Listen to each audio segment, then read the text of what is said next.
sa gloire, tout pour sa gloire, oui, tout pour sa gloire, tout pour sa gloire, ma vie pour sa gloire,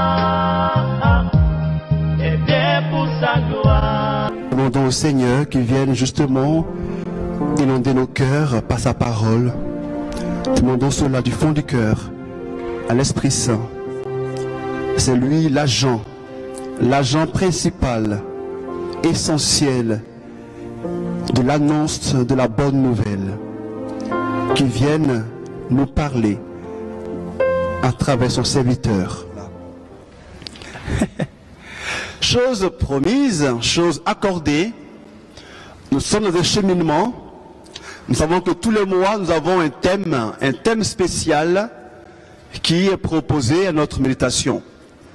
Le mois dernier, nous avons parlé de la croissance en Dieu, grandir en Dieu. Mais on ne grandit pas seulement qu'en Dieu, ou plutôt on n'est pas des illuminés. Dieu, il vient à nous à travers ce qu'on appelle une médiation. Et l'Église est la médiation par laquelle Dieu vient jusqu'à nous. Voilà pourquoi, après le mois d'octobre, en novembre, nous voulons nous ouvrir à ce thème qui est la croissance en Église. Comment, à travers ce que l'Église nous propose, nous pourrons aussi croître. Et l'un des éléments importants dans le discours de l'Église, c'est le droit. Beaucoup de personnes ne savent pas ce que c'est que le droit de l'Église. Et nous sommes beaucoup bloqués. Eh bien, aujourd'hui, nous avons fait appel à un spécialiste, notre voisin immédiat, le Père Boyer Jean-Jacques, ou encore Monseigneur Jean-Jacques, qui n'est pas évêque en tant que tel, mais qui a une dignité épiscopale, puisque le pape lui a fait cet honneur, cette grâce, qui ait la dignité épiscopale, afin de continuer à être au service de l'Église. Alors, c'est un juge, c'est pas un juge, je laisse le micro pour nous expliquer et pour nous aborder dans notre sujet. Alors, il aura 1 heure ou 45 minutes, nous aurons après des questions à lui poser. Donc, vous pouvez noter toutes vos questions et après, il y aura un dialogue entre vous et lui. Père, vous avez la parole.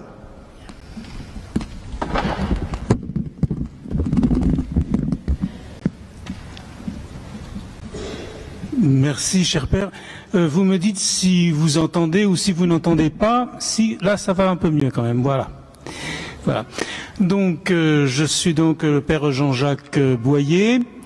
J'ai une fonction évidemment très spéciale dans l'Église. Je suis président de la Cour d'appel des tribunaux ecclésiastiques de la région parisienne. Bon, certains ne savent même pas que ça existe, alors pour cela je leur apprends que ça existe. Mais je vais vous dire quelques mots plus de présentation aujourd'hui, comme le Père Etchin me l'a demandé, de ce qu'est le droit canonique, le droit de l'Église, dans l'optique du thème choisi qui est grandir en Église, grandir dans la foi en Église, car le droit est aussi un instrument destiné aux fidèles, à l'ensemble des fidèles, pour les aider à grandir dans cette foi, mais en Église. D'abord, il n'y a pas de société sans droit. Ça n'existe pas, ça n'a jamais existé. Vous m'excuserez, je vais dire de temps en temps quelques mots en latin. Ce n'est pas des mots grossiers, rassurez-vous. C'est un adage extrêmement ancien qui est l'adage suivant: ubi societas, ibi ius. Là où il y a société, il y a droit. Voilà.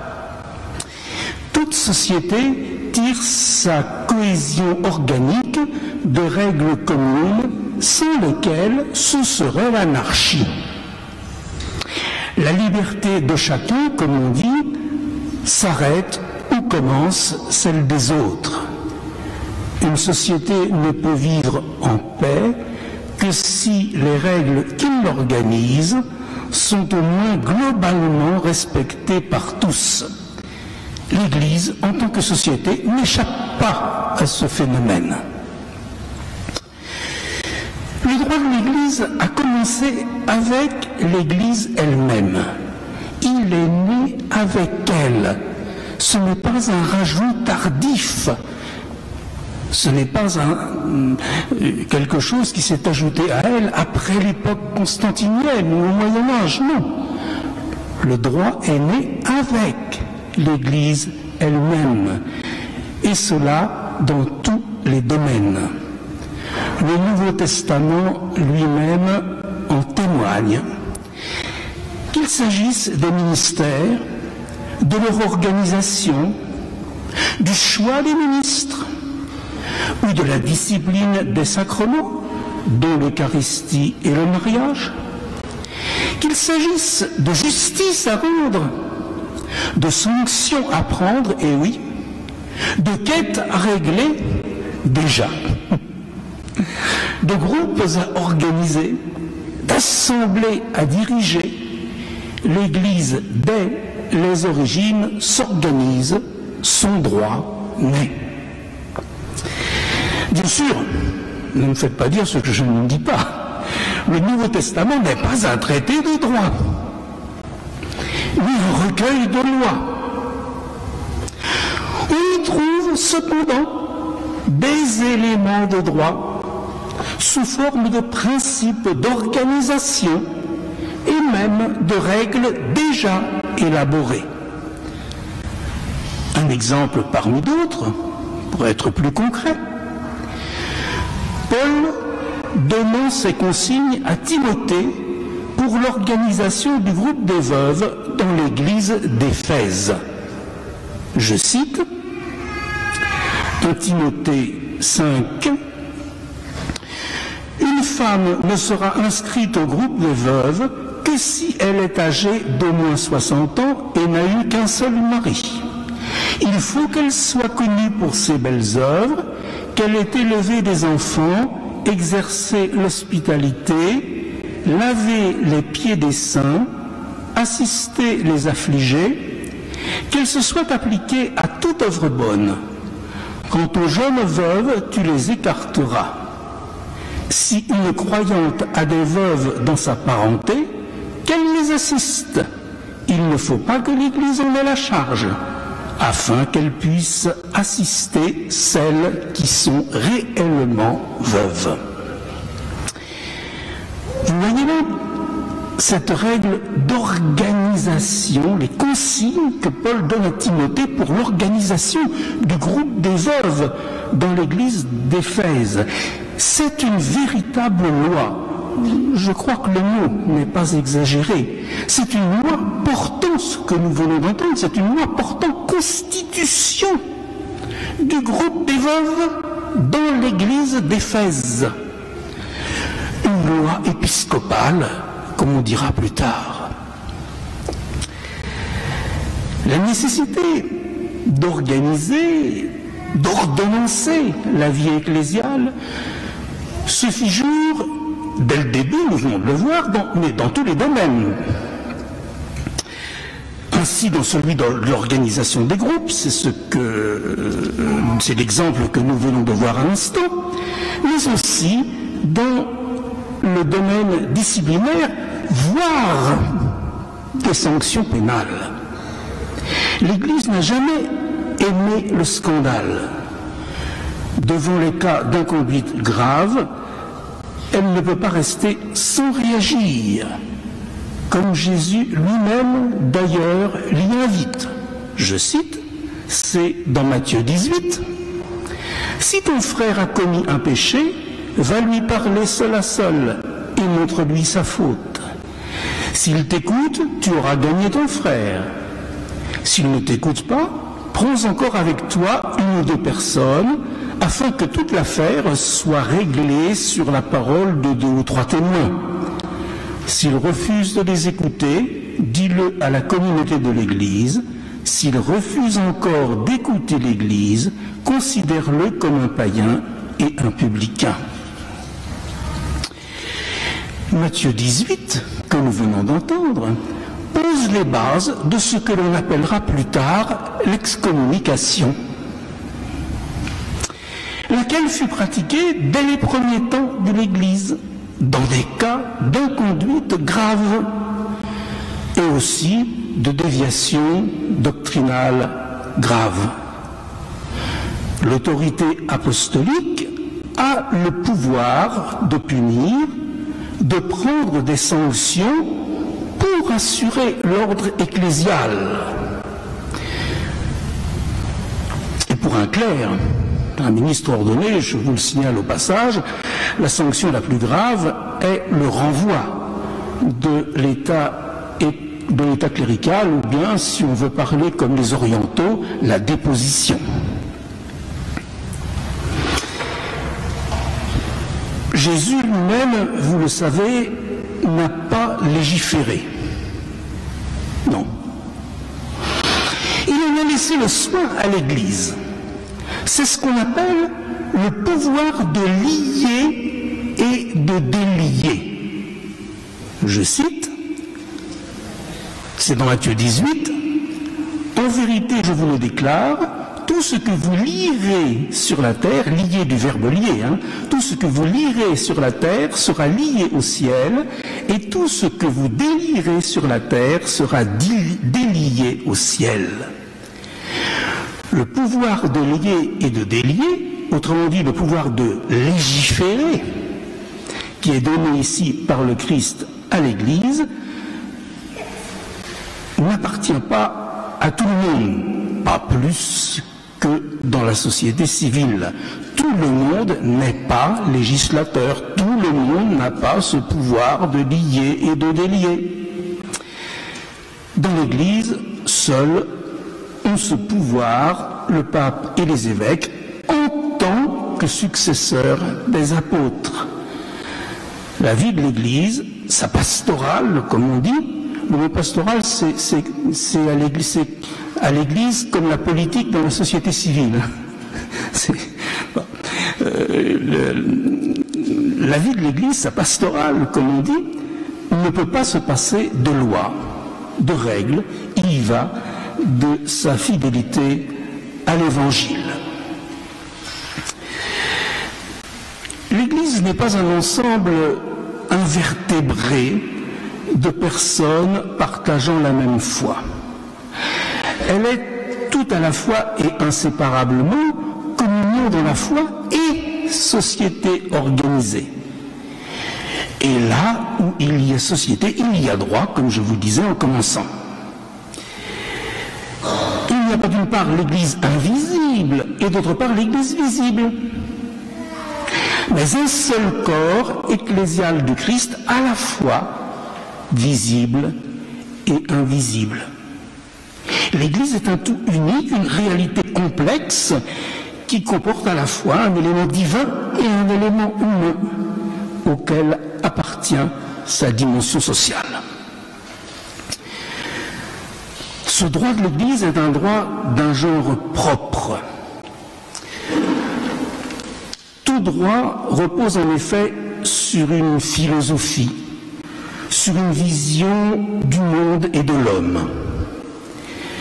Le droit canonique, bien évidemment, a pour fondement la foi de l'Église et sa théologie, dans laquelle l'Église exprime cette foi, autrement dit la doctrine. La foi de l'Église est le fondement de son droit. Ce qui veut dire que pour bien comprendre le droit, pour ne pas l'interpréter de travers, il faut un minimum de connaissances doctrinales. Pas forcément être docteur en théologie, bien sûr. Bon. Ce droit, de façon tout à fait fondamentale, et parce que c'est dans la nature même de l'Église, est au service des personnes et et de leur salut. Sa fin ultime, sa loi suprême, est le salut des âmes, comme le rappelle le dernier canon du Code latin, le canon 1752. Le salut des âmes doit toujours être dans l'Église sa loi suprême. Le droit de l'Église est ordonné au salut de chacun et de tous. Il est là, ce droit, pour aider les fidèles à grandir en Église dans la foi. Le bien des âmes, c'est-à-dire le bien spirituel de chacun et la sainteté du corps tout entier de l'Église, suppose le respect intelligent des lois que précisément elle édicte dans ce but. Je dis souvent aux séminaristes que obéir aux lois ne dispense pas d'être intelligent. Bon. Le droit canonique n'est pas fait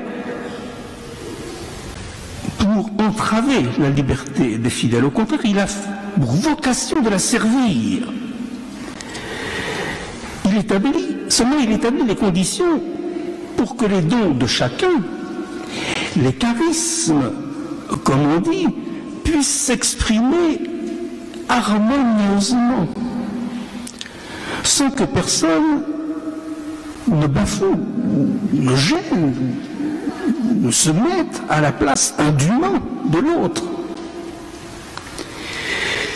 Il permet, le droit de l'Église, que la liberté puisse s'exprimer, de chacun puisse s'exprimer harmonieusement dans l'unité du corps. Il offre les régulations et structures qui permettent à ces libertés, aux diversités pastorales, théologiques et spirituelles, et Dieu sait s'il y en a, hein, vous savez, à ces diversités de se conjuguer sans se détruire. Bon. Même les évêques entre eux n'ont pas toujours les mêmes visions pastorales. Et vous savez que dans l'Église, il y a des théologiens qui pensent plein de choses très différentes. Ben, il faut que tout ça, ça tienne ensemble, sans se détruire. Et qu'au contraire, toutes ces diversités enrichissent l'ensemble du corps et favorisent son grandissement dans l'unité. Après avoir énoncé ces principes fondamentaux, ces principes essentiels, je me dois de vous présenter, très brièvement bien sûr, le document fondamental qui régit le droit de l'Église, le Code de droit canonique. J'en ai apporté un exemplaire ici. Ça ressemble au volume d'Allos que vous avez peut-être déjà vu dans la société civile. Bon, voilà. Comme n'importe quel code, ça se présente d'une façon semblable. Même si la philosophie, évidemment, en est, comme je viens de vous le dire, tout à fait particulière, puisque le droit de l'Église repose sur sa doctrine. C'est un droit de la foi et au service de la foi de l'Église. Le Code actuel a été publié en 1983 par Saint Jean-Paul II. Il succède au Code précédent qui datait de 1917, qui fut publié par Saint Pie X, donc 1917, puis 1983, second Code.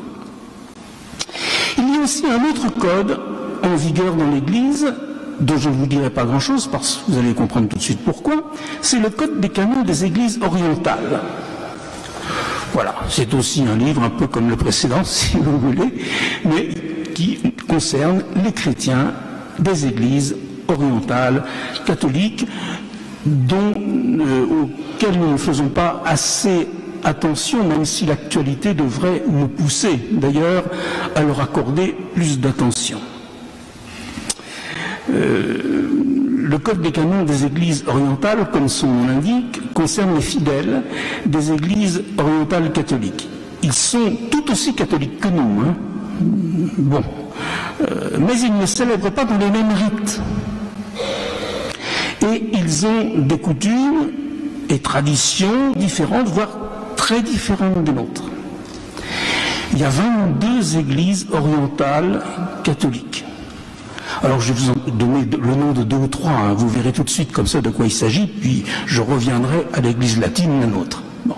Simplement, on ne peut pas parler du droit de l'Église sans au moins mentionner l'existence de nos frères orientaux quand même. C'est ce que je fais. Alors, ainsi, les Coptes catholiques d'Égypte. Vous avez tous entendu parler des Coptes, particulièrement en difficulté en Égypte. Alors, il n'y a pas de Coptes qu'en Égypte, il y en a aussi en Érythrée. Il y a aussi les Grecs melkites, dont le siège est à Damas, les Arméniens catholiques, l'Église arménienne. Bon. Les Maronites, ce sont les catholiques du Liban. Ce sont des orientaux catholiques, et puis il y a plein d'autres églises orientales comme ça, il y en a 22, et ils ont un code commun, qui est le code des canons des églises orientales catholiques. Je reviens maintenant à l'église latine, puisque c'est la nôtre. Constitué après Vatican II, le code actuel de l'Église latine en intègre les orientations essentielles. Il est le fruit de 20 ans de travail commun. Il a fallu 20 ans pour faire ça. Il est le fruit de 20 ans de travail commun de la curie romaine, des conférences d'évêques, des conférences de supérieurs majeurs et des facultés de droit canonique du monde entier. Ce qui vous donne une idée de l'ampleur du travail accompli et surtout de son universalité. Le Code de droit canonique contient les lois essentielles du droit universel de l'Église, 1752 lois, on utilise le mot canon. Qu'est-ce que c'est qu'un canon? C'est une loi de l'Église. Voilà, c'est le nom qu'on donne aux lois de l'Église. 1752 canons, lois ecclésiastiques répartis en 7 livres. Ces livres sont consacrés aux différents aspects de la vie de l'Église. On y parle des différentes catégories de fidèles et de communautés, de la constitution hiérarchique de l'Église, des droits et devoirs des fidèles en général et des responsables en particulier, de la mise en œuvre des grandes fonctions qui structurent la vie de l'Église, fonctions d'enseignement, de sanctification. On y parle aussi de la gestion des biens temporels. Et oui, on vit d'amour, mais pas seulement d'amour.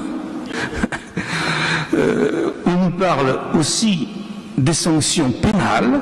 Et oui, comme je vous l'ai indiqué tout à l'heure, et ceci depuis le début, les choses ne vont pas toujours très bien dans la communauté chrétienne. Et puis un livre, enfin, qui traite des procès. Quelques mots sur chacun de ces points. D'abord, il y a quelques canons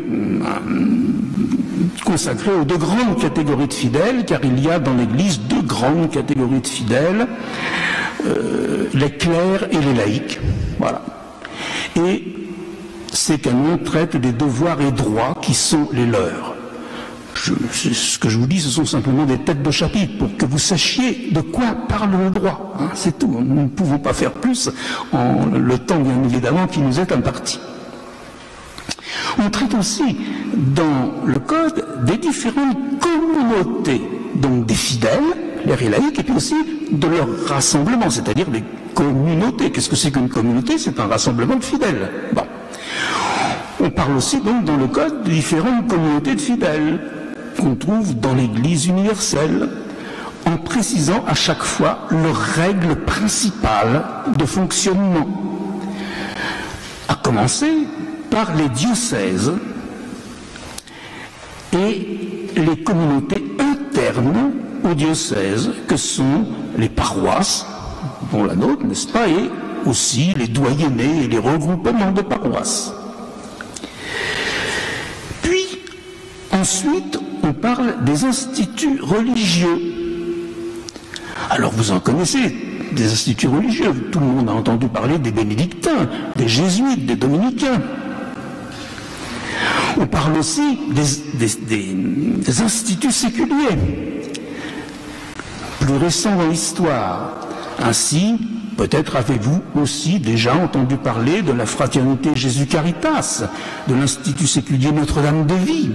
Peut-être sont des noms qui vous disent quelque chose. Bien, ce sont des regroupements de fidèles, une catégorie particulière de regroupements de fidèles. On parle aussi des sociétés de vie apostolique.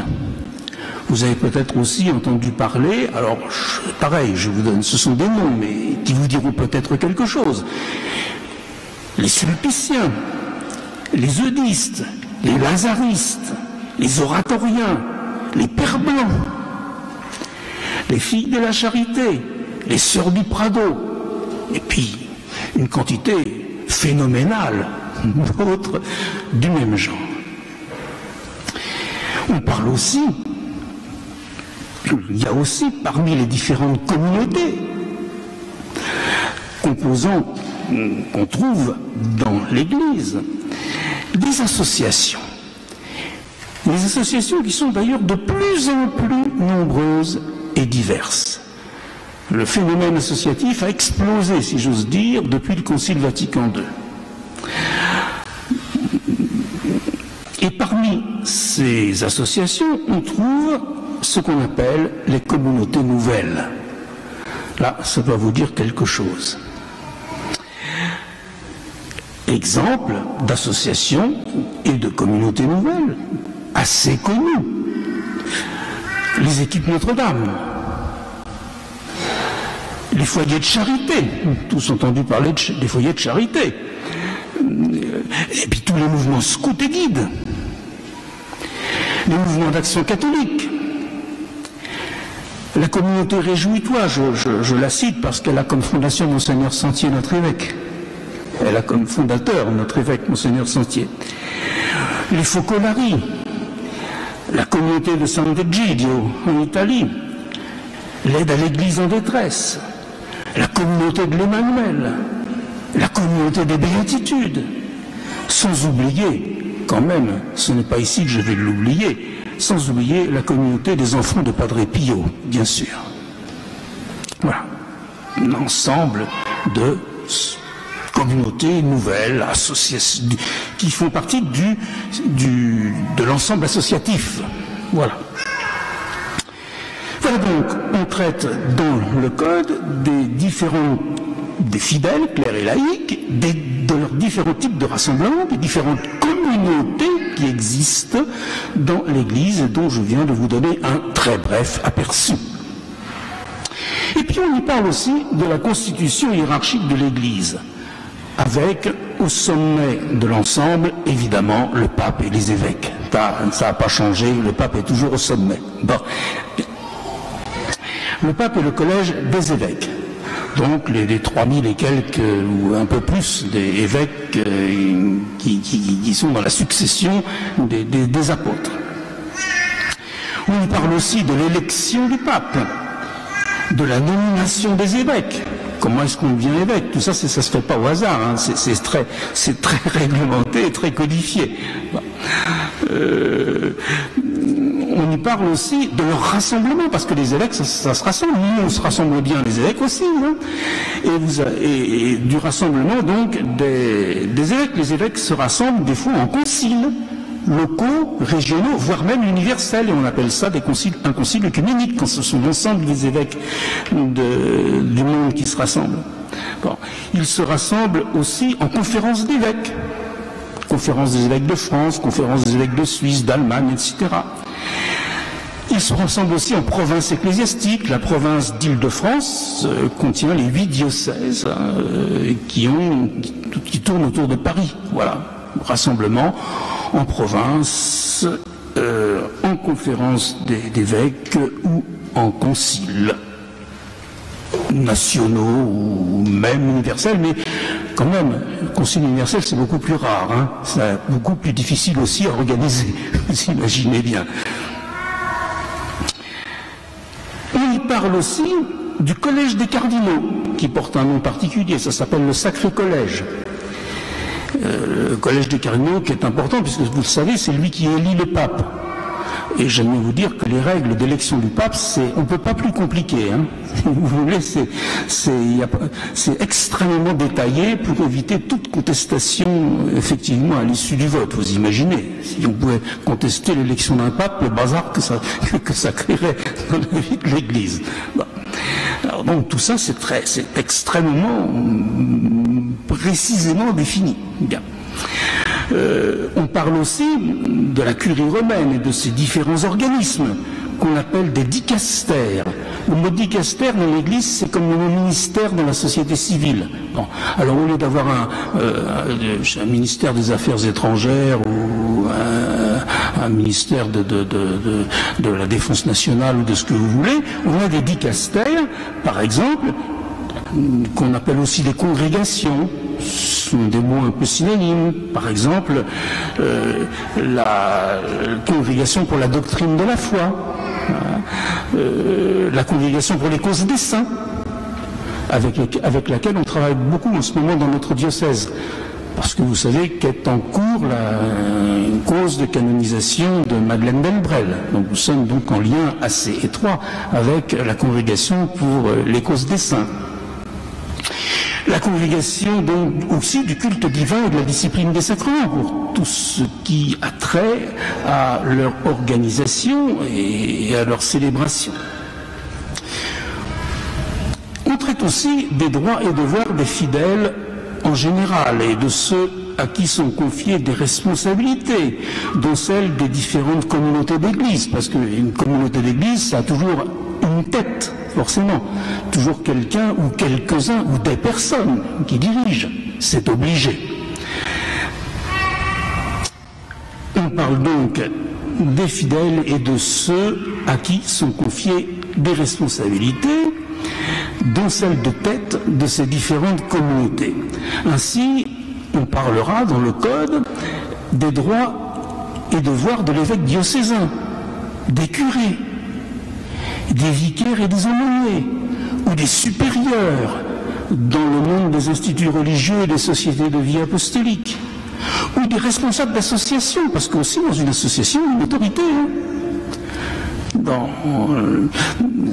n'importe quelle association, et dans les communautés nouvelles, évidemment, encore peut-être davantage que dans les associations qui ne sont pas des communautés nouvelles. On y parle de la façon dont des qualités que doivent avoir les responsables, ou du moins on espère qu'ils les auront. Hein. Bon. On y parle aussi de la façon dont on leur confie leur charge, hein, par nomination ou par élection. Bon, ça c'est n'importe. Dans une association, il n'y a pas quelqu'un qui dit moi aujourd'hui c'est moi qui commande. Ça ne marche pas comme ça, vous savez bien. Bon. On parle aussi de la façon dont ces charges se terminent, parce que si elles commencent, elles se terminent aussi. Ça peut être à l'issue du temps déterminé, ou par renonciation, quand la limite d'âge fixée par le droit est atteinte, dans certains cas. Par exemple, normalement, les curés doivent donner leur démission à 75 ans, de même aussi les évêques. Et puis, quelquefois aussi, plus rarement, mais alors dans ce cas, c'est qu'il y a eu des gros problèmes, on peut aussi terminer sa charge par révocation ou par privation. Mais là, c'est moins sympathique. Bon. Un livre entier, le livre 3, est consacré à la fonction d'enseignement de l'Église. Alors, qu'est-ce qu'il y a derrière ce mot? Eh bien, les canons qui traitent, les canons de ce livre 3, traitent du ministère de la parole, des missions, de l'éducation catholique, école catholique, faculté, université ecclésiastique, et de la catéchèse, ainsi que des écrits religieux. Hein, quelles règles doivent obéir, des règles fondamentales, bien sûr, les catéchismes, quand on veut produire un catéchisme, etc. Comment doivent fonctionner les universités ecclésiastiques, toutes ces choses-là. Vous voyez, je ne peux évidemment pas rentrer dans les détails, mais vous imaginez le monde, l'univers que recouvre, rien qu'à l'énumération que j'en fais, le droit de l'Église. Un autre livre, le livre 4, est consacré à la fonction de sanctification de l'Église, et ce livre traite des 7 sacrements et de tout ce qui a trait au culte divin. Donc les sacrements, puis pas seulement, les funérailles, la liturgie des heures, les bénédictions, enfin bref, tout ce qui tourne autour du culte divin, évidemment l'essentiel étant les sacrements. Mais on n'y traite pas des rites eux-mêmes. Les rites eux-mêmes, il faut aller les chercher ailleurs. Les rites eux-mêmes, pour les rites eux-mêmes, on est renvoyé aux livres liturgiques en vigueur, c'est-à-dire aux rituels qui les fixent et qui, en même temps, disent comment on doit les observer. Car là aussi, il y a une question de compréhension du droit, une manière d'observer les rites. On peut les observer de façon souple, en utilisant les différentes possibilités qui sont données, de façon plus ou moins rigide. Tout ça, ça dépend des tempéraments. Toutes les équipes liturgiques savent de quoi ce que je veux dire en disant cela. Et puis, un livre est consacré aux biens temporels de l'Église, parce que l'Église, elle a des biens, et des biens, ça peut s'acquérir, ça peut aussi s'aliéner, et de toute façon, ça s'administre et ça se gère. Donc, il faut des règles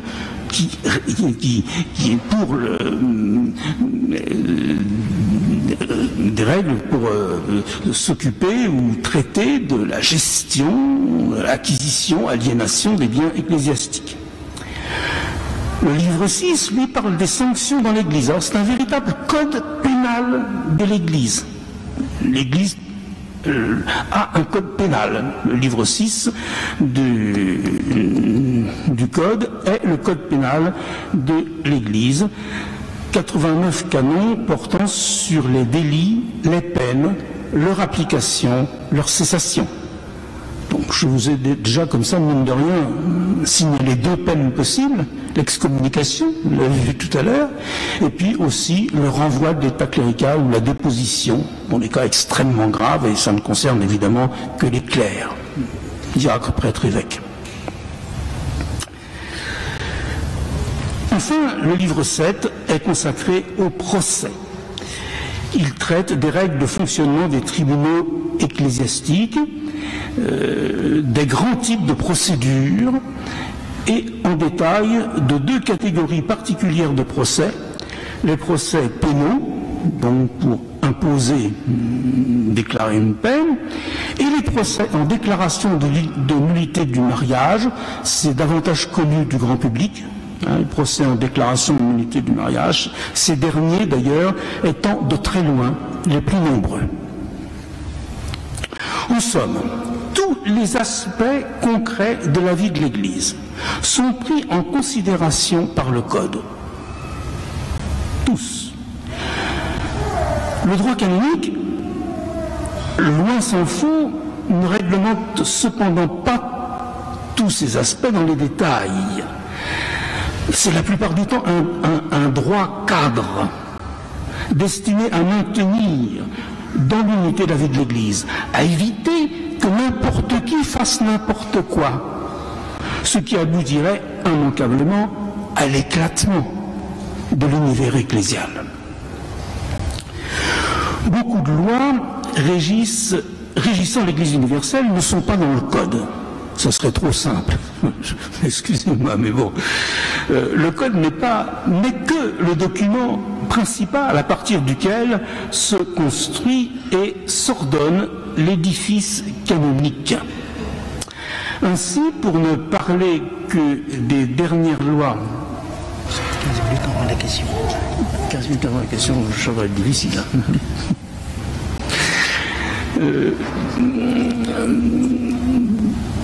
Donc, beaucoup de lois qui régissent l'Église universelle ne sont pas dans le Code. Le Code n'est que le document principal à partir duquel se construit et s'ordonne l'édifice canonique.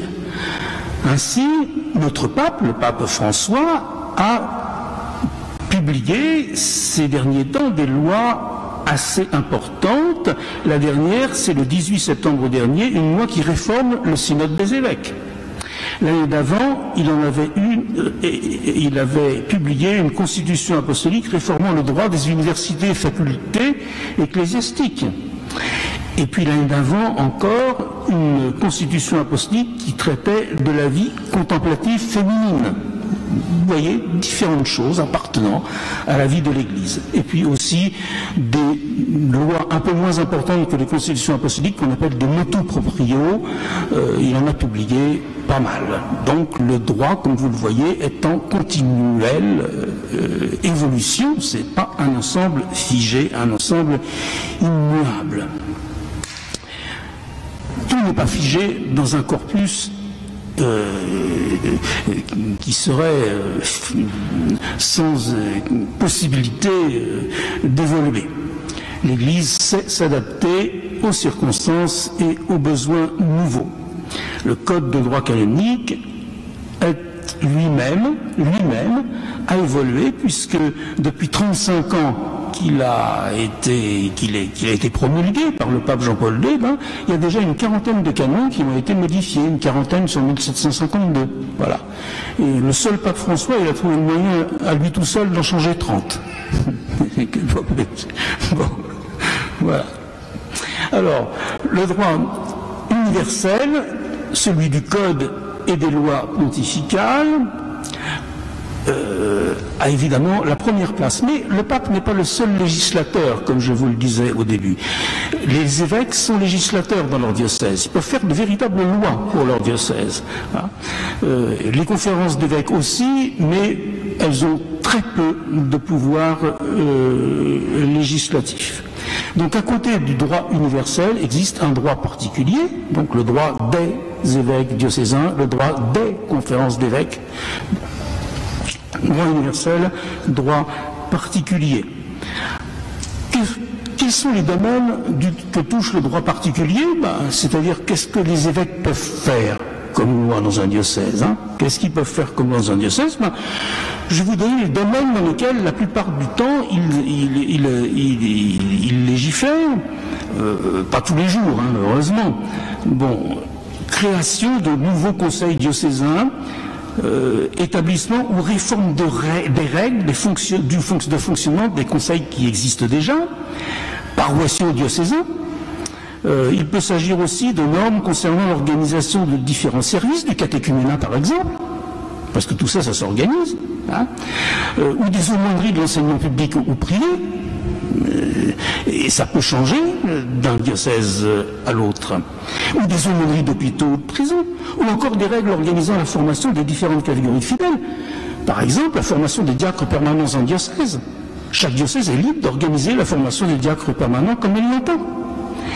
Ou bien la formation des laïcs en mission ecclésiale, ou la formation d'autres personnes. On peut penser par exemple à celle des secrétaires de paroisse, etc., etc. Le curé n'est pas législateur, il ne fait pas de loi. Il gouverne la paroisse qui lui est confiée. C'est son ministère, il la gouverne sous l'autorité de l'évêque diocésain, mais il n'en est pas le vicaire. Il est le pasteur propre de sa paroisse. Ça veut dire qu'il peut prendre librement des initiatives pastorales. Il n'a pas besoin d'en référer chaque fois à l'évêque. Il doit seulement gouverner conformément aux règles et à l'esprit du droit, car dans l'Église, on ne gouverne pas n'importe comment. Il y a une manière ecclésiale de gouverner que je peux résumer en un mot qui s'appelle la synodalité. Celui qui gouverne, il n'est pas la communauté à lui tout seul. Il ne fait pas tout ce qu'il veut, comme il veut, sans en parler à personne, sans jamais prendre conseil, comme s'il savait tout sur tout. Non, ça n'est pas la bonne manière de gouverner. Le gouvernement pastoral authentique n'est pas un gouvernement de type autocratique. Il doit se vivre comme un service, ça c'est vrai pour tout type d'activité à l'intérieur de l'Église.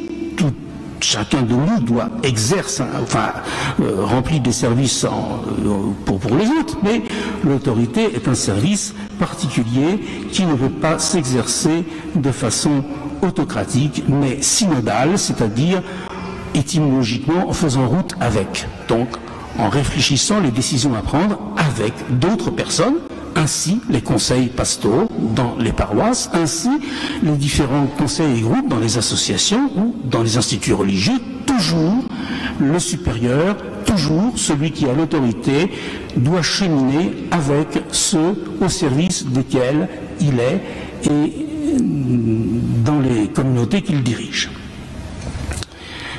Ainsi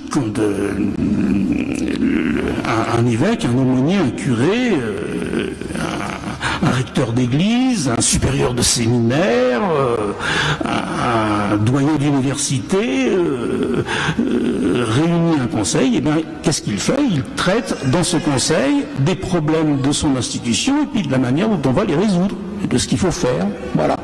Évidemment, au terme, c'est lui qui prend la décision, mais il ne la prend pas sans y avoir réfléchi avant avec d'autres.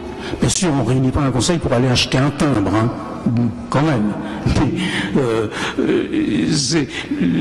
les conseils sont là pour que les communautés d'église soient gouvernées de façon synodale, hein, donc avec d'autres, en marchant avec ceux au service desquels on se trouve. Et cette façon synodale d'exercer l'autorité se retrouve à tous les niveaux de la vie de l'Église, y compris au sommet.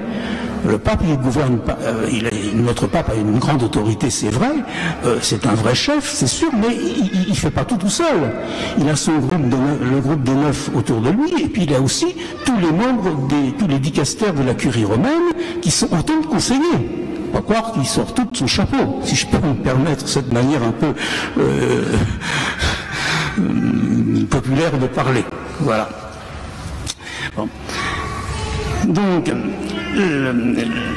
la plupart des décisions importantes que doivent prendre personnellement les pasteurs, dont curés, évêques ou papes, pour schématiser, doivent être préparées, mûries de façon collective, au service d'institutions ou conseils explicitement prévus pour ça, et qu'ils ne doivent pas court-circuiter, même si, encore une fois, la décision finale leur appartient.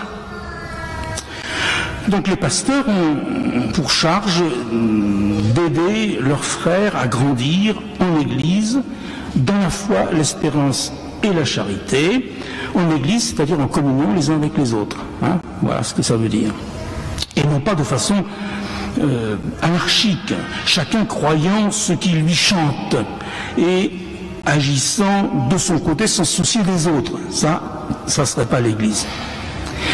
Et si tel était le cas, nos communautés, et donc l'Église elle-même, auraient au fait de voler en éclats. Ce qui serait évidemment tout à fait contraire à la volonté du Seigneur, qui, étant notre Père, cherche au contraire à nous rassembler, à faire de nous une famille digne de ce nom, sa famille. Cette famille qui s'appelle l'Église, laquelle, comme toute famille, a des traditions, des lois, un ordre garant de sa cohésion et reflet de sa nature. C'est cela, et je terminerai ainsi, qu'on trouve dans le droit de l'Église, un droit au service de sa vie et donc du salut, dont elle est à la fois le signe et l'instrument, autrement dit le sacrement, selon la belle expression du Concile Vatican II et du catéchisme de l'Église catholique. Je vous remercie de votre attention.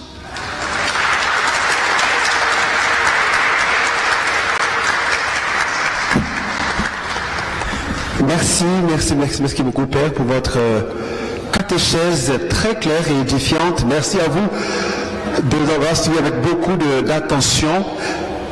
C'est pas tous les jours qu'il faut courir. Il faut arriver qu'on se pose tranquillement. Alors, on sait que le sujet n'est pas facile. On n'en parle pas forcément tous les jours. Alors, est-ce qu'il y a des questions, voilà, que vous voulez poser à un spécialiste?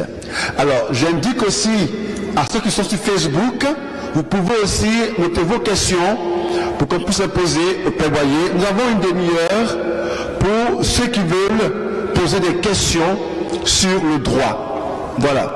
Peut-être qu'avez-vous des cas bien précis, des questions précises dans votre esprit que vous voulez poser, c'est le moment de le faire. C'est pas sûr que vous rencontriez le Père Boyer dans la rue un jour et que vous lui posez une question.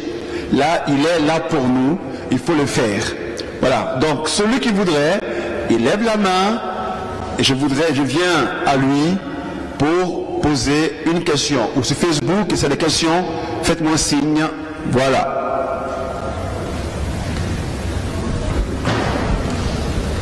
Ah, une question par là. Alors, pour la question, on va être pas trop long. Bonjour Père, je voudrais savoir pourquoi vous avez dit les lois de l'Église, les droits de l'Église sont-ils propres? Sont propres, oui, j'ai pas compris, j'ai pas bien compris cette question. Ah, une autre question en même temps, on va peut-être prendre 2 ou 3 en même temps, vous allez...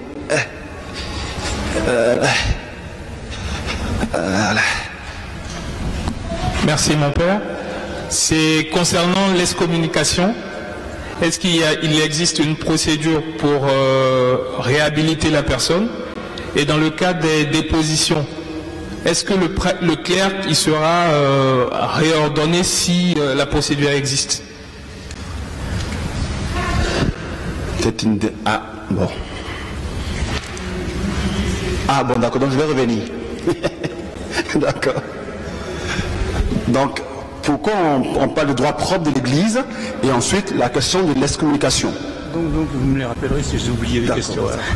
Bon, droit propre de l'Église parce que l'Église est la seule qui puisse résoudre un certain nombre la seule qui puisse résoudre ses problèmes propres. Par exemple, l'État, la société politique ne peut pas, et d'ailleurs s'interdit, au moins dans un pays comme la France, de traiter des questions internes à l'Église. C'est ce qu'on appelle la séparation de l'Église et de l'État. Donc l'Église a un droit propre, c'est-à-dire un droit qui concerne son propre fonctionnement et dans lequel le droit étatique ne peut pas entrer. Donc chacun son domaine d'une certaine manière. Loi propre, ça veut dire loi concernant l'Église elle-même, son propre fonctionnement. Bon, il est évident que par exemple, si je prends le domaine du droit pénal, on peut mettre en prison un prêtre, mais on ne peut pas le déposer. Je veux dire, l'État peut mettre en prison un prêtre, le tribunal étatique peut juger un prêtre et puis l'envoyer en prison, mais il ne veut pas le déposer, lui retirer son ministère. Par contre, le droit, l'Église, elle, oui.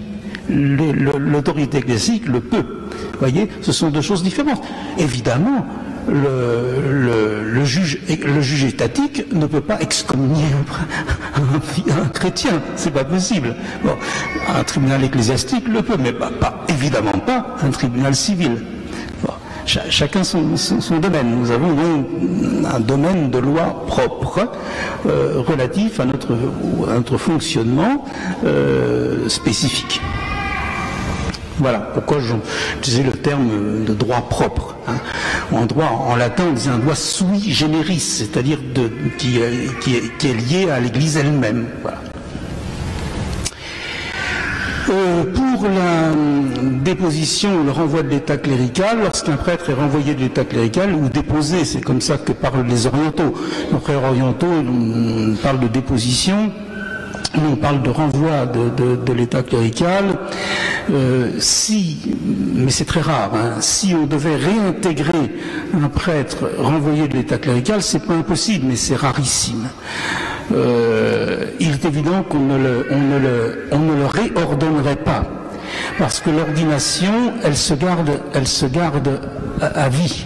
Hein. C'est comme le baptême, on ne rebaptise pas et on ne réordonne pas. Hein.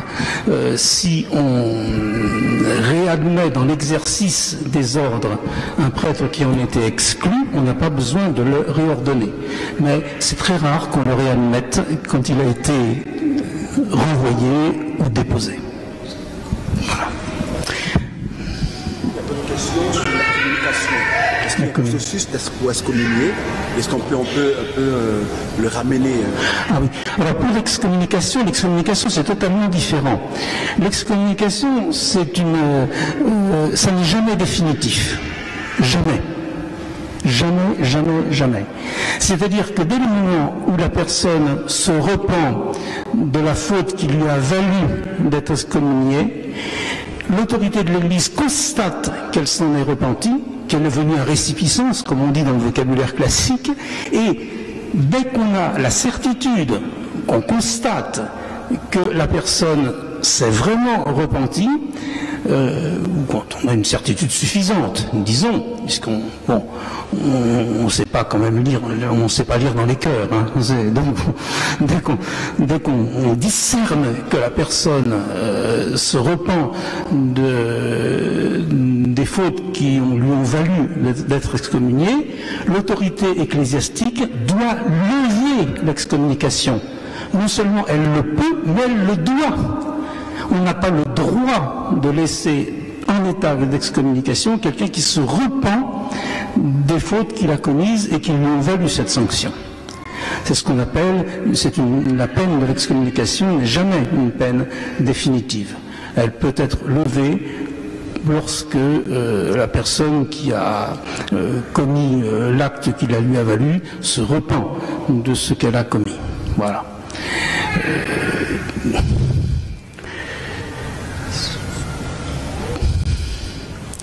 Par exemple, on avait... Alors, simplement, c'est un exemple qui n'est pas très très bon quand même. Hein. Mais enfin, je vous le donne parce que il a une importance assez grande. C'était pour les disciples de Monseigneur Lefebvre, hein, qui, ayant fait schisme, ont été touchés par une sanction d'excommunication. Le schisme est sanctionné par l'excommunication. Et dans la mesure où ils reviennent de leur attitude de révolte contre le corps de l'Église, lorsque l'Église constate qu'un prêtre ou un évêque de ce groupe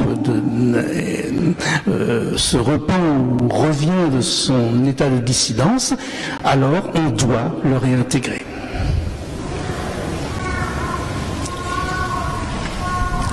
Père, une question forcément qui viendrait, qu'on a d'un internaute de Facebook, voilà, qui pose la question: quelles sont les conditions pour obtenir la nullité des mariages? Absolument, mon père, ça c'est... Évidemment, j'aurais dû m'en douter, la question, mais c'est extrêmement difficile de répondre à ça parce que c'est un domaine immense, un domaine très compliqué. Disons que un certain nombre de causes peuvent faire qu'un mariage qu'on a contracté en réalité n'avait que l'apparence du mariage, mais n'en était pas un en vérité. Ça avait la forme du mariage, le goût du mariage, l'odeur du mariage, mais c'était pas un mariage que j'appelle le mariage Canada Dry, si vous voulez, pour employer l'image de l'ancienne publicité.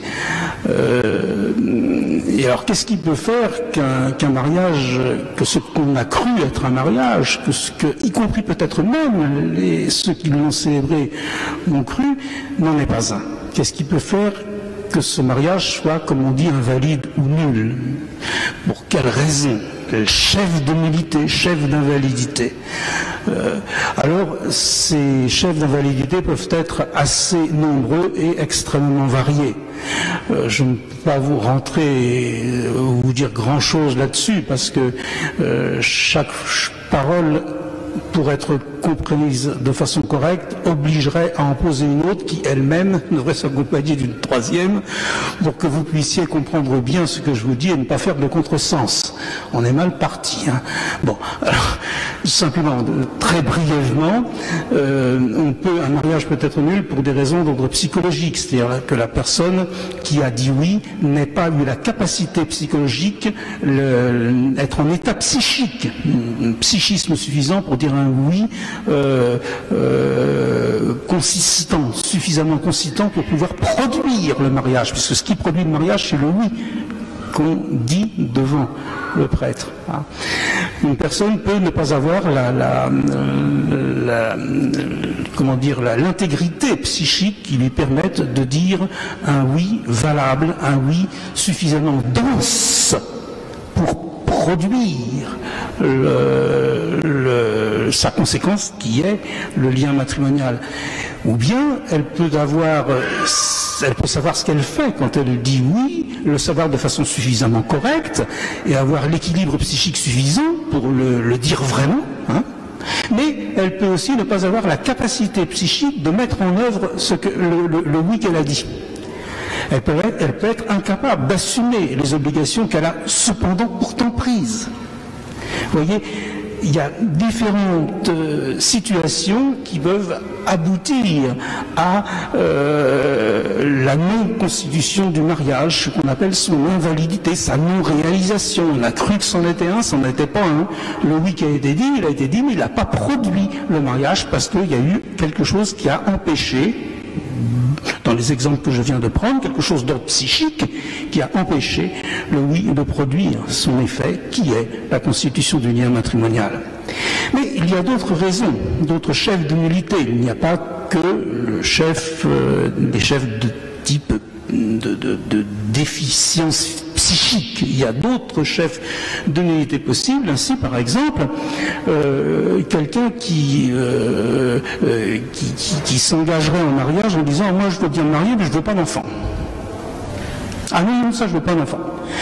Eh bien, l'exclusion des enfants, comme on dit, l'exclusion du bonum prolis, du bien des enfants, de l'ouverture à la génération des enfants, empêche le oui prononcé de produire le mariage. Parce que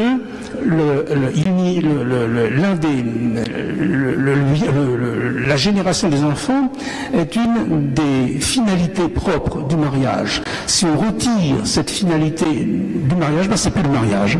C'est une certaine relation qui peut ressembler à un mariage, hein, ça oui, mais c'est pas le mariage. C'est un pseudo-mariage. Dire je m'engage avec toi, je veux bien vivre avec toi, etc., mais on n'aura pas d'enfant, et ben ça produit une sorte de lien qui n'est pas le mariage.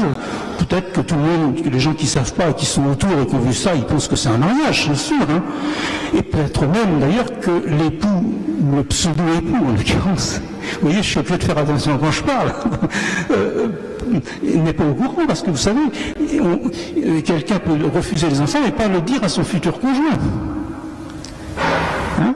Vous voyez, tout ça c'est compliqué, c'est délicat, puis c'est difficile aussi à vivre, hein, parce qu'un jour les choses finissent par se savoir. Et c'est là que les problèmes se posent et qu'on s'achemine vers la destruction du lien, du couple, le divorce et tout ce qui s'ensuit. Donc, si quelqu'un refuse, ce qu'on appelle un chef d'exclusion, refuse l'ouverture aux enfants, on dit l'ouverture aux enfants. Parce que c'est ça que ça produit la nullité du lien. Il n'y a pas de oui valable pour quelqu'un qui retirerait de ce oui l'ouverture aux enfants. Mais si on n'a pas d'enfants, c'est pas la même chose, hein, parce qu'on peut vouloir des enfants et pas en avoir. Vous savez ça comme moi, mais c'est pas du tout la même chose. Ce qui produit la nullité du lien, ce n'est pas le fait de ne pas avoir d'enfants, c'est le fait de ne pas vouloir en avoir. C'est pas la même chose. Et ceci originellement, c'est-à-dire au moment même où l'on s'engage. Voilà. Ça produit, ce oui-là, ce oui dépourvu de l'ouverture à la génération des enfants, ne peut pas avoir comme effet la constitution du lien matrimonial. Et d'autres exclusions aussi, par exemple, si quelqu'un dit moi je viens me marier avec toi, seulement bon la fidélité, hein, tu repasseras, si je rencontre quelqu'un d'autre qui me plaît mieux, ben, j'irai avec, remarque, je resterai avec toi quand même, hein, mais ça ne m'empêche pas d'aller voir à droite ou à gauche. Quelqu'un qui dirait ça exclut la fidélité. Et la fidélité appartient de façon essentielle au mariage, en sorte qu'exclure la fidélité du oui qu'on prononce, qu'on dit, entraîne la nullité du lien. Exclusion de la fidélité, exclusion de l'ouverture aux enfants, voilà deux types d'exclusions qui empêchent que le lien matrimonial se produise. Et alors évidemment, si ça c'est après, évidemment, le problème, il faut le prouver, et il faut un procès pour le prouver, bien évidemment. Hein. Et si on arrive à prouver cela devant le tribunal ecclésiastique compétent, eh bien, le tribunal en question déclarera l'invalidité du lien et les personnes seront ainsi libérées du lien qu'elles pensaient quelquefois en toute bonne foi avoir contracté. Père, il y a beaucoup de questions sur Facebook. Est-ce qu'ici on a pour savoir comment gérer? Ah, bon, d'accord, ça marche, je vais gérer. Père, nous savons qu'il y a des mariages civils qui peuvent être invalidables. C'est-à-dire que l'Église ne peut pas dissoudre, vous voyez ce que je veux dire? Voilà, deux personnes qui se marient civilement, pas baptisées, c'est un mariage naturel. Du coup, le divorce n'est pas possible. Dans le cas de mariage civil arrangé, donc qui n'est pas un mariage blanc, on se marie pour quelque chose et après on divorce. Est-ce que ce mariage-là, civil arrangé, pour l'Église, est un vrai mariage? C'est un peu compliqué à dire parce que d'abord, avant de pouvoir décider de quoi que ce soit, il faut savoir si les personnes qui se sont mariées les personnes en question sont baptisées ou pas. Parce que la réponse ne sera pas la même selon qu'elles sont baptisées ou qu'elles ne sont pas baptisées. Et donc, que l'une des deux est baptisée ou ne l'est pas. Et puis si l'une des deux est baptisée, si elle est baptisée catholique ou dans une autre confession chrétienne, c'est quelque chose, là on rentre dans la casuistique, je ne peux pas répondre de façon générale à cette question, c'est beaucoup trop complexe. Il faut voir chaque situation, prendre chaque situation une par une. Tout dépend, baptême ou non baptême, et si baptême il y a dans l'Église catholique ou hors de l'Église catholique. Hein. Il n'y a pas de très difficile de donner une réponse générale. Et il faut savoir aussi que il faut seulement savoir, une seule chose qu'on peut dire quand même, c'est que les mariages non sacramentels peuvent être dissous par le pape. Et qu'est-ce que c'est quand est-ce qu'un mariage est non sacramentel? C'est quand l'un au moins des deux n'est pas baptisé. Quand l'un au moins des deux n'est pas baptisé, le mariage n'est pas sacramentel. Pour que le mariage soit sacramentel, il faut que les deux soient baptisés. C'est quelque chose d'assez important. Le sacrement est pour les deux ou pour aucun. Il ne peut pas y en avoir un quand deux sont mariés, ils sont tous les deux sacramentellement mariés, ou ils sont mariés mais pas sacramentellement, naturellement seulement. Il n'y a de sacrement, on ne peut parler de sacrement de mariage que quand les deux époux, l'époux et l'épouse, sont tous les deux baptisés. Bon. Et lorsque l'un des deux n'est pas baptisé et que le mariage est un vrai mariage, eh bien, ce mariage-là peut être dissous par le pape. Alors c'est pareil, il faut une procédure. Hein. Tout à fait particulière, mais qui se fait, qui est tout à fait réalisable et assez couramment pratiquée au jour d'aujourd'hui. Ces mariages-là peuvent être dissous par le pape. Je précise bien les mariages naturels, les mariages non sacramentels. J'insiste, je répète encore une fois exprès pour que vous ne mélangiez pas ça dans vos têtes, le pape peut dissoudre les mariages non sacramentels. Je dis bien et je répète, les mariages non sacramentels. Et un mariage est non sacramentel dès le moment où l'un des deux n'est pas baptisé. A fortiori si aucun des deux ne l'est, évidemment. Bon. Alors, ne vous amusez pas à résoudre les problèmes de vos de palier à partir de ce que je viens de vous dire. Hein. Moi, c'est un peu rapide. Hein. Faut voir les choses d'un petit peu plus près quand même, parce que sinon on peut faire de grosses bêtises. Hein. Voilà. Une autre question avant de revenir sur Facebook. Oui, Axi. Ma question. Je voulais poser une question sur les abus sexuels. Pourquoi, s'il n'y a pas eu de défaillance dans l'Église par rapport au droit canonique, si Enfin, comment dire? J'ai oublié ma question complètement. C'était... Est-ce que l'Église prévoit pour ça ou non, pas vraiment? Les professionnels, on va revenir. Voilà. D'accord. On va revenir sur vous. Il faudrait penser et on va revenir. Oui, je voulais poser une question. Voilà. Au début, vous nous avez parlé des codes de l'Église, dans les droits de l'Église dans le code. Mais vous nous avez énuméré deux codes. C'est-à-dire, il y a le code latin et le code oriental. J'aimerais bien savoir quelle différence il y a entre les deux, parce qu'on est tous des chrétiens. Je ne vois pas pourquoi il y a deux codes. Alors, est-ce qu'il y a une différence? Quelle différence il y a entre les deux? Voilà. Voilà, mon père, dites-nous tout. Oui, alors évidemment, c'est vrai que faudrait prendre les choses une par une pour pouvoir vous répondre. Évidemment, c'est impossible. Mais nous n'avons pas les mêmes... Dès le moment, par exemple, où les gens ne célèbrent pas dans le même rite que nous, un rite différent, ça a des règles différentes. Voilà, rien que ça, déjà. Donc ça ne peut pas être les mêmes règles dans un code que dans l'autre, lorsque les rites célébrés par les uns et par les autres ne sont pas les mêmes. Bon, vous avez aussi la manière dont l'épiscopat est organisé. Ici, dans l'église latine, le pape nomme les évêques. Mais dans les églises orientales, les évêques sont élus par les synodes des évêques, par leurs confrères. Et ils sont élus par leurs confrères et ils reçoivent la communion ecclésiastique du pontife romain.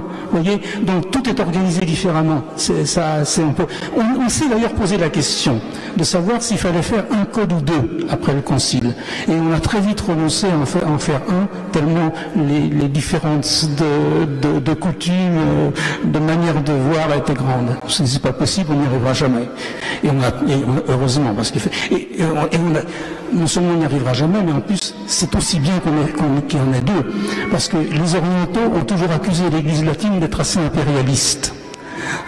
On se méfie en Orient de l'impérialisme latin, et donc valait mieux d'une certaine manière que les églises orientales, et il vaut mieux encore aujourd'hui, je crois, que les églises orientales aient leur propre code. Ça permet de dire: vous êtes des églises aussi vraies églises que l'église latine, vous n'êtes pas moins église que l'église latine, et le fait que vous ayez un code à vous, à égalité avec le code latin, montre que vous êtes autant église catholique que l'église latine. C'est donc aussi une bonne chose, je crois, y compris sur ce plan ecclésial. Pour faire écho à la question d'excommunication, sur Facebook, quelqu'un demande si la fraternité P10 de Monseigneur Lefebvre est officiellement réintégrée et si dans ce cas on peut assister à leur messe. C'est très difficile parce que l'excommunication, c'est une peine individuelle. C'est-à-dire qu'on ne peut pas répondre à la question. Il n'y a pas d'excommunication collective. Dans le temps, il a existé des peines collectives, mais ça n'existe plus dans le droit actuel. Les peines sont strictement individuelles. Donc il y a dans la communauté, dans les disciples de Monseigneur Lefebvre, certains sont excommuniés, pas d'autres. Certains le furent et ne le sont plus. Tout dépend de l'attitude qu'ils ont adoptée individuellement, puisqu'il n'y a plus de peine collective par rapport à l'autorité de l'Église romaine, donc l'autorité à laquelle vous et moi nous obéissons. On ne peut pas donner une réponse comme ça. Alors, peut-on assister à leur messe? Si pourquoi c'est la messe, simplement si vous allez à la messe, allez à la messe là où ceux qui célèbrent sont en communion avec le pontife romain. S'il n'y a pas d'église catholique au sens ordinairement, vous et moi, et qu'il n'y a qu'une église, comment dire, lefévriste, vous pouvez aller à la messe dans cette église. C'est la messe. De même d'ailleurs que vous pourriez aller à la messe chez les orthodoxes. Parce que les orthodoxes, c'est aussi l'église. Elle n'est pas en communion avec nous. Enfin, nous ne sommes pas en pleine communion les uns avec les autres. N'empêche que la messe célébrée chez les orthodoxes, c'est une vraie messe. La messe célébrée chez les saint-bidistes, c'est une vraie messe. Même si nous ne sommes plus en totale ou pas en totale communion les uns avec les autres. Donc, vaut mieux aller à la messe avec ceux avec qui on est en pleine communion. Si c'est pas possible, dans ce cas-là, on fait ce qu'on peut.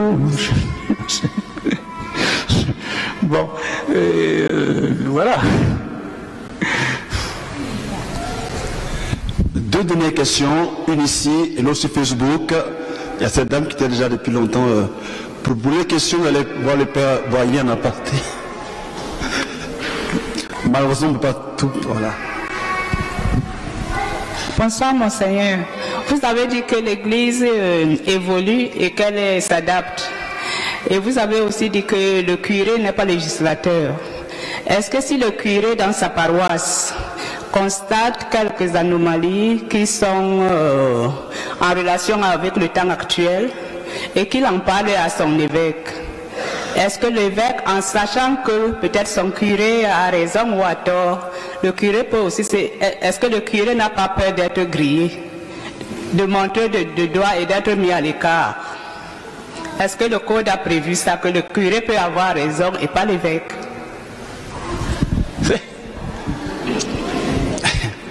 Père, c'est vous qui répondez aux questions. Dieu merci. De traduire. Alors, et puis le curé n'est pas législateur. Voilà. Alors, il peut arriver que le curé de la paroisse il constate des anomalies. Voilà. Et qu'il en parle à son évêque.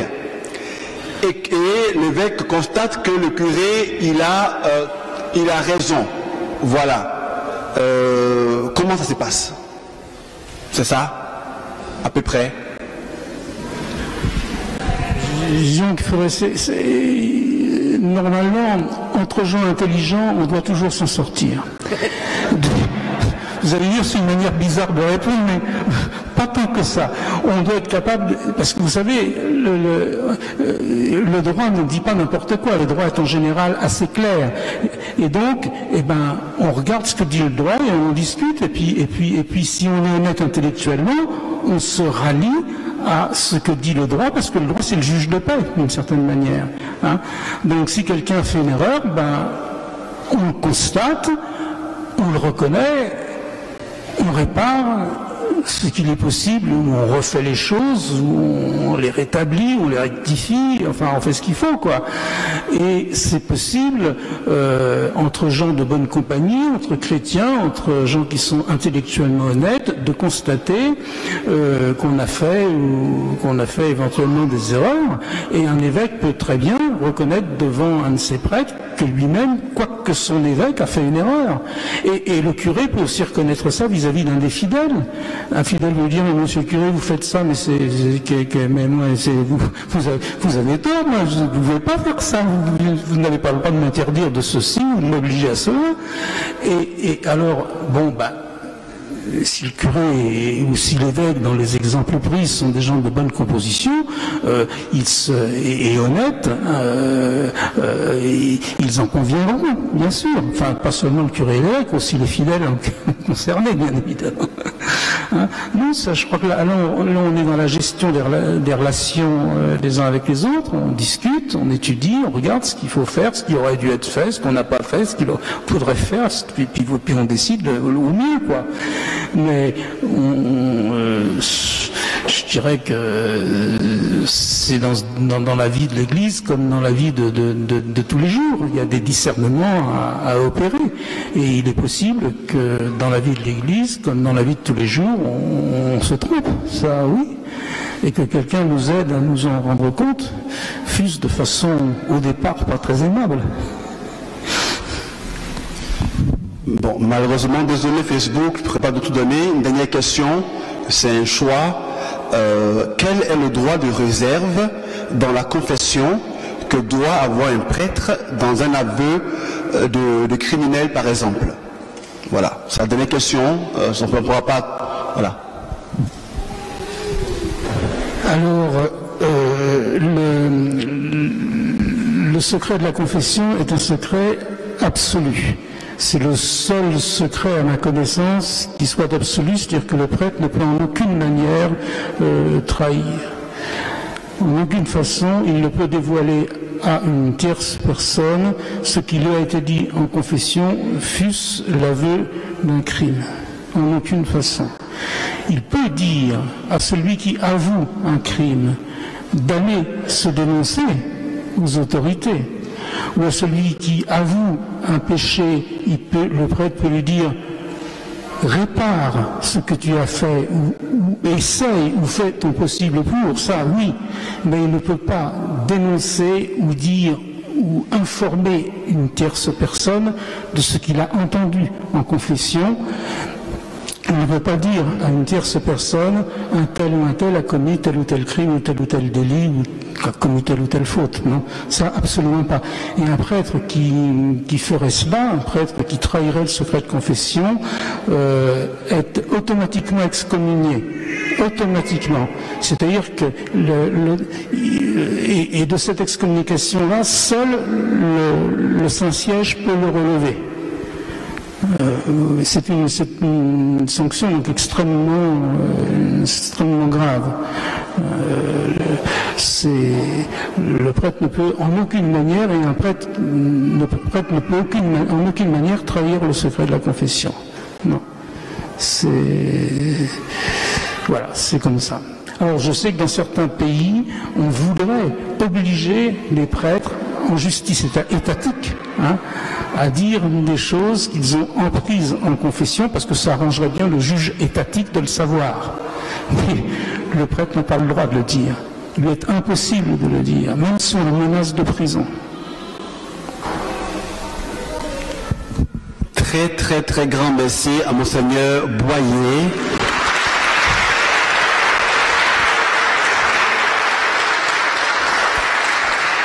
Je profite de votre présence pour annoncer que le dimanche prochain, une autre grande carrure de notre diocèse et de l'église de Val-de-Marne de l'Île-de-France sera là. C'est notre vicaire général, qui est aussi un docteur en théologie, qui viendra nous aider à comprendre que nous les chrétiens ne devons pas avoir peur de la théologie.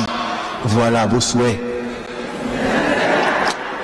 Alors, nous serons très nombreux dimanche prochain à venir nous ouvrir à la théologie. Qu'est-ce que la théologie pour nous les laïcs? Alors, sachez que j'ai fait la catho, l'ICP, et là-bas, il y a autant de laïcs que de clercs. Il y a même quelquefois plus de laïcs dans nos cours que de prêtres. Donc très souvent, dans nos assemblées là, paroissiales, il y a des laïcs qui sont calés. Et quand le prêtre parle, voyez, c'est pas forcément pour aller contre lui, mais il est bon aussi que vous, les laïcs, ayez un esprit critique. Voilà.